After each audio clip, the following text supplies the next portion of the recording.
At some point in life, can't we just have reasonable gross profits with reasonable expectations as to how a customer's going to be treated, and we just move on in life happily?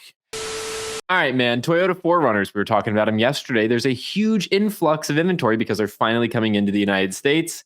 Yes. And here you go. This is what dealers are doing. We've got a base MSRP of $59,630, $1,000 for Expel window tint, then $600 for Tire Safe. That's a registered trademark, folks. Nitrogen upgrade, $899 for the ZacTech protection package, $495.99 for the Expel protection package, which are your clear door edge guards and clear door handle guards.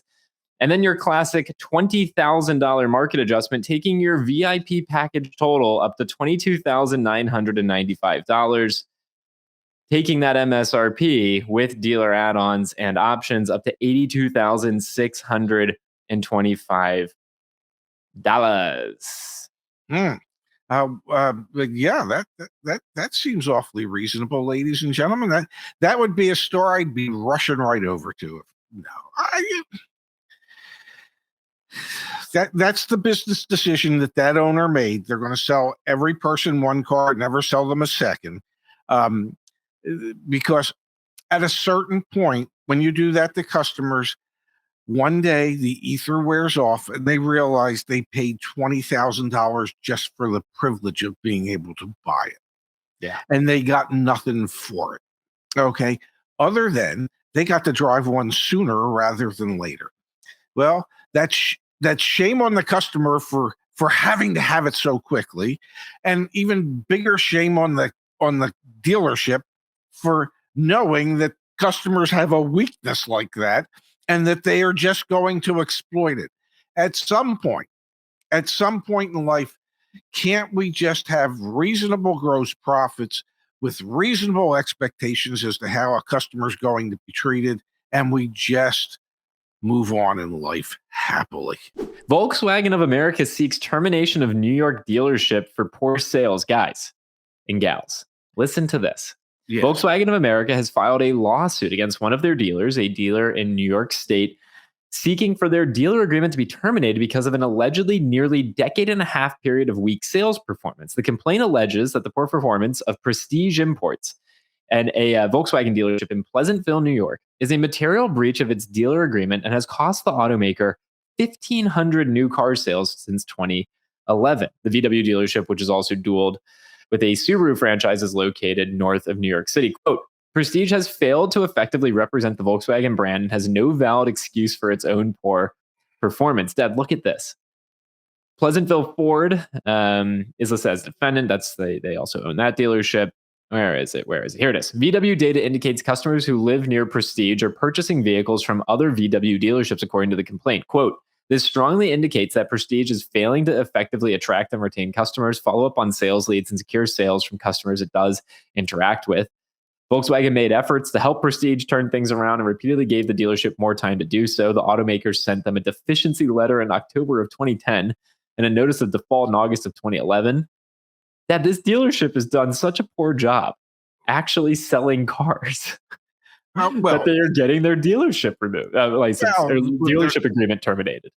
Volkswagen's trying, but the question is, if you scroll back up a little bit, the question is, if Volkswagen was sending letters in 2010 and 2011, help me here. This is March 5th, 2025. How much stock are you putting in those letters? If it's taken them 14 years to actually try and do anything about it. This is as big an indictment on Volkswagen of America, perhaps an even bigger indictment on Volkswagen of America, where, for 14 years they said, come on, guys, you really need to try harder. No, really, we can terminate your franchise if you don't really try harder. You're just playing to your Subaru audience. You're making your Volkswagen customers go somewhere else. Well, guess what? What does Volkswagen care then? If their Volkswagen customers are buying Volkswagen somewhere else, at least they're buying Volkswagens. I just found it fantastic. Yeah, the fact that it took them 15 years to now take action, as well as the fact that 1,500 car sales lost because the dealership's just acting bad. speaks volumes to what goes on out there.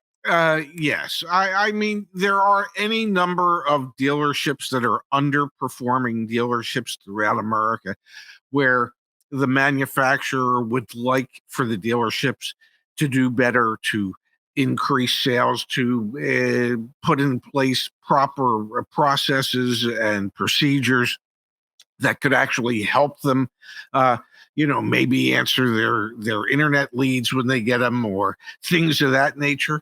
But yeah, it just, to me, it's like, is Volkswagen really serious when it takes them 15 years to go from, man, you guys are pooping the bed, to, okay, you guys don't deserve a Volkswagen franchise, and we're finally going to sue you to make that? Come on. Justin on our team compiled the states that have the highest rates of at-fault car accidents, Dad. Before I show you number one on this list, yeah, which state do you think? I'm going to say it has the worst drivers. That's how we're going to proxy this. Well, I live in New Jersey. I'll say New Jersey.